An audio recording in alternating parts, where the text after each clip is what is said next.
4 वर्ष इन्फर्टिलिटीची ट्रीटमेंट घेत राहिले, पण एक बेसिक टेस्ट करायची त्यांची राहून गेली. लास्ट वीक आपल्याकडे एक कपल इन्फर्टिलिटीच्या ट्रीटमेंटसाठी आले होते. हिस्ट्री घेतल्यावर असं लक्षात आलं, की ह्या कपलने वेगळ्या-वेगळ्या डॉक्टर्सकडे ट्रीटमेंट घेतली होती. होमिओपॅथी, ॲलोपॅथी, आयुर्वेद सगळं त्यांचं ट्राय करून झालं होतं. फिमेल पार्टनर जे आहेत, त्यांचे सगळे टेस्ट, इन्व्हेस्टिगेशन्स झाले होते आणि ट्रीटमेंट्स ज्या आहेत, त्यासुद्धा त्यांच्याच चालू होत्या. मेल पार्टनरला मी विचारलं, की तुमची फाईल दाखवा. फाईल जी होती ती 2022 ची होती. त्यावर ते म्हटले, "नाही डॉक्टर, माझे रिपोर्ट्स नॉर्मल असल्यामुळे मला कुणी इन्व्हेस्टिगेशन्स पण नाही सांगितले आणि मला कुणी काही ट्रीटमेंट पण नाही दिली." मी म्हटलं, "फेअर इनफ. पण आपण मात्र काही इन्व्हेस्टिगेशन्स रिपीट करूया. बेसिक टेस्ट आहेत त्या करून घेऊ." He agreed.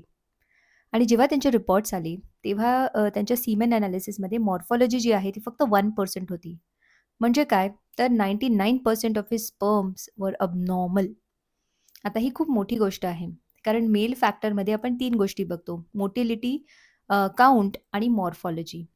सो इथे एक गोष्ट आपल्याला लक्षात घेणं गरजेचं आहे, की इन्फर्टिलिटीच्या ट्रीटमेंट्स अनफॉर्च्युनेटली आपल्याकडे असं प्रमाण आहे, की फिमेलच्याच अराउंड असतात. तिचे हॉर्मोन्स, तिचे ओव्ह्युलेशन स्टडी, तिचे पिरियड्स, तिच्यावरतीच सगळ्या ट्रीटमेंट्स केल्या जातात. मेल फॅक्टरचं काय? कारण conception is a couples journey. So दोघांचे फॅक्टर्स असेस होणं खूप गरजेचं असतं आणि कधी-कधी अनफॉर्च्युनेटली यामध्ये जरा कालावधी गेलेला असेल, तर ते रिअसेस होणं सुद्धा तेवढंच महत्त्वाचं असतं. कारण आपल्याकडे लेट प्रेग्नन्सीचं प्रमाण खूप वाढतं आहे आणि जसा-जसा वेळ जास्त जातो, तसं-तसं कॉम्प्लिकेशन्सचे चान्सेस सुद्धा जास्त असतात. तुमच्या ओळखीच्या कुणाची इन्फर्टिलिटीची जर ट्रीटमेंट चालू असेल, तर हा रील त्यांच्याबरोबर नक्की शेअर करा. कदाचित एक फॅक्टर रिअसेस केल्यामुळे त्यांचा वेळ, पैसा सगळंच वाचू शकतं.